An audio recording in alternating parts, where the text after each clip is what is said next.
to Shit Happens TV. I'm one of your hosts, Jacob. This is Bug Guy, and we are Shit Happens. Don't forget to like, comment, subscribe. Don't forget to like, comment, subscribe. Of course. I explained the contest details. I might put the description down below. If you don't know, you have to go all the way back to 49ers are a lock for the Super Bowl. Like every video, a comment under every video from then on. So it's not every video period that I have. It's every video from that video until current, and you will be entered. And you're guaranteeing your entry into the giveaway for $200. If somehow people, misunderstand how or exactly what I want, I'm gonna give out a consolation prize. But I'm also explain like what you did wrong, because like I see a lot of people doing it wrong, and I'm not gonna say too much, you know what I'm saying, until low key it's too late. Like I'm gonna explain it right before I send out the consolation prize. I'm gonna send the consolation prize. I'm gonna find the winner. I'm gonna be like, so how do you want this money? PayPal's and Zelle's and Venmo. I'm gonna send you the money, but it's not gonna be $200 because none of y'all have done what I was told y'all to do. For real. I appreciate the support though. Appreciate the support and love, and don't just support me just because I gave you $200. Like I'm actually a genuine good person, and this is a good podcast. But most of y'all are failing, so good luck. About vices, I don't have the definition of a vice, but basically vices are like different things that people do to cope with pain or like heartache or loss or something. So like, some people drink to get rid of their pain or whatever. Some people smoke and drink to get rid of their pain. Some people drink, smoke, lean. You know what I'm saying? They do a lot of different things. My vice right now is it's not necessarily like a super bad one. I'm not say I have a gambling addiction. I don't think I'm pointing to addiction yet. But like I say, my newest vice that I have, since I don't drink and smoke, I say gambling is my new vice. Like it's getting to a point where like I'm like, all right, this ain't fun no more. I'm losing. Like I'm losing way too much. It's getting to a point where I'm losing too much. But like, yeah, bro, vices like exist. Like I can't understand the people who smoke and drink.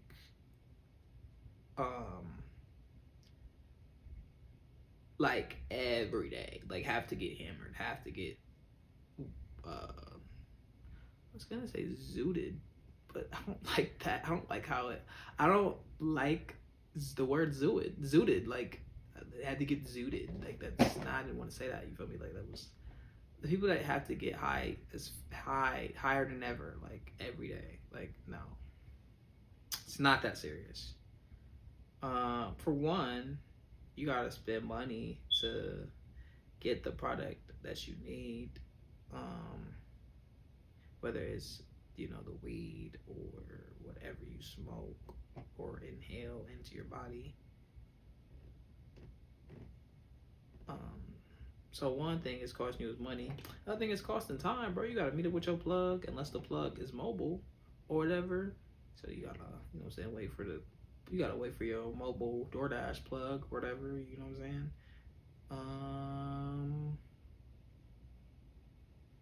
It doesn't really, to a lot of people, for me, a lot of people, I don't know, I can't really say that because I actually don't know. But in my opinion, it doesn't benefit a lot of people. It actually deteriorates their brain.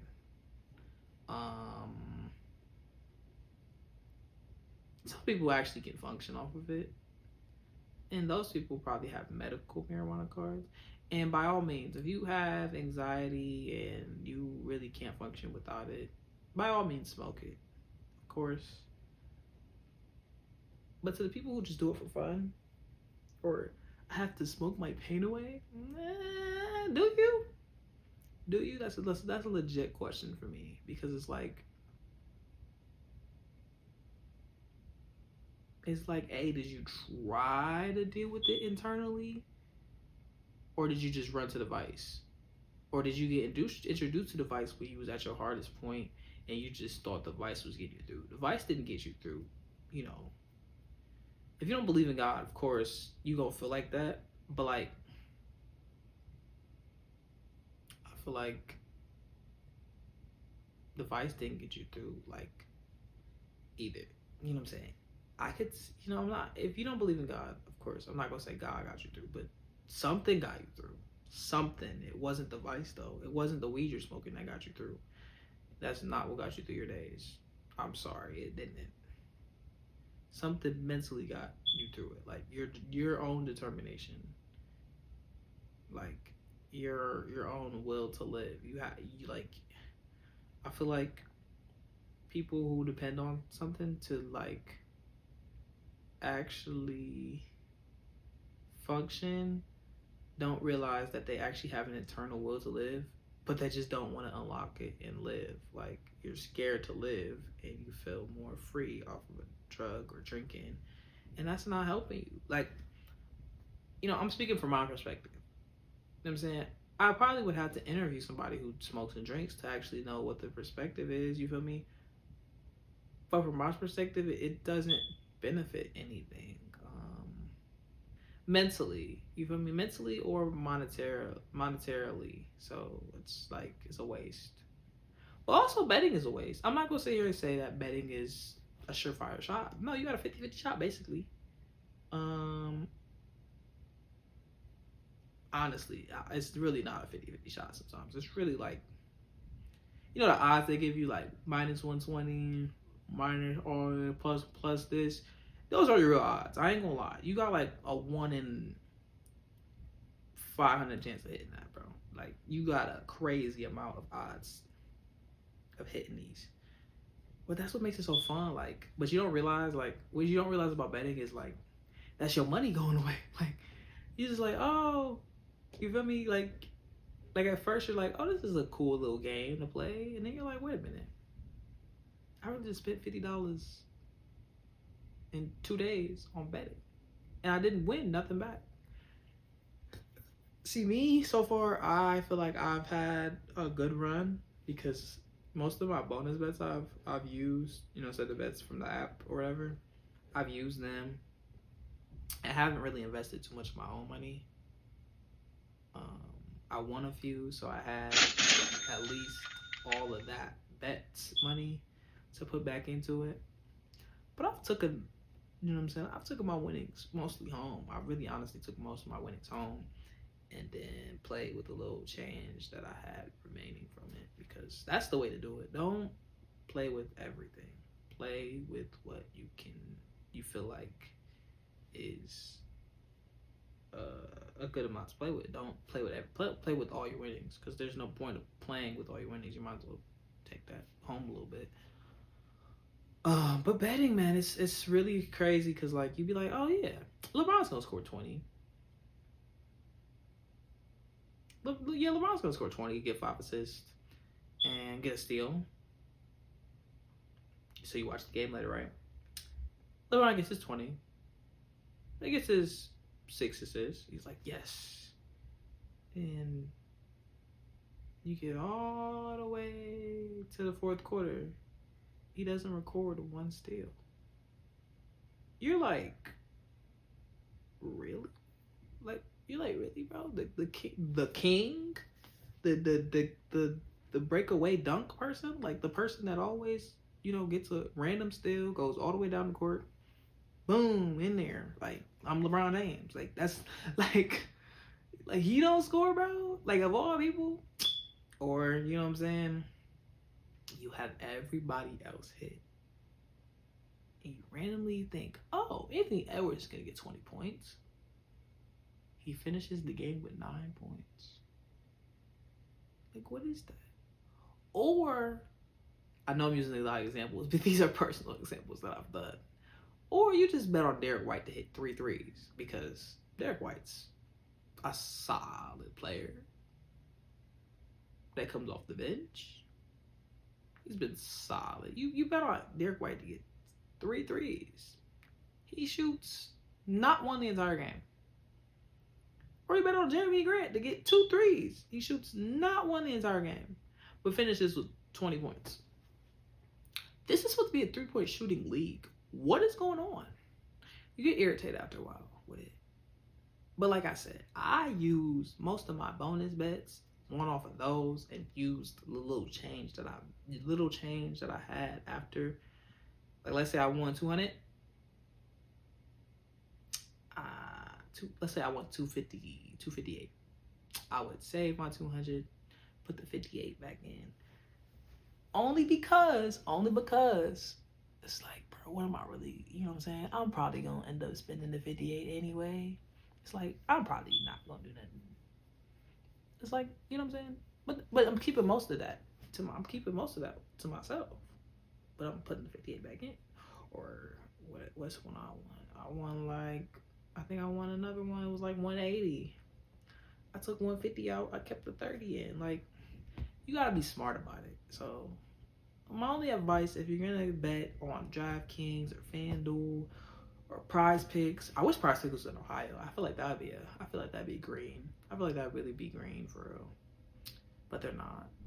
If you're going to bet on these apps, just be smart about it and don't get addicted. I don't feel like I'm addicted. I just feel like it's a game to me right now. The game that I'm probably going to take a break from for a little bit because I haven't been winning. It hasn't been fun. I hope the Super Bowl weekend is gonna be cool because, you know what I'm saying, I had bets in it. I had bets put in for that as soon as the Baltimore game concluded, bro. I'm like, because I'm just like, bro, what I just seen was so ridiculous. I'm just gonna pick Mahomes to win the Super Bowl. I'm just gonna pick him to win the Super Bowl. But the Niners could win. If the Niners win, it'd probably mess up a lot of my bets. I'm not gonna lie. And I won't mess up too much because honestly, I bet on yards and touchdowns. I didn't bet on no money line I think I did bet on money line for a couple of them, but that was like $3, $4 bets.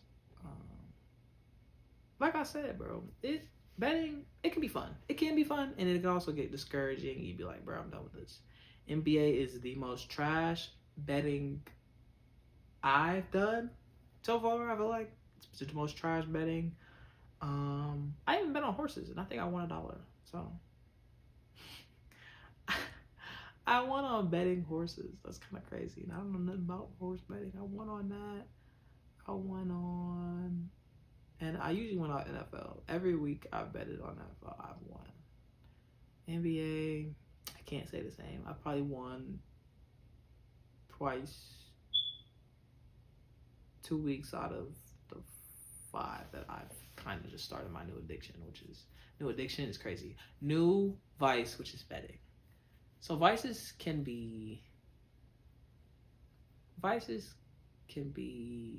are bad.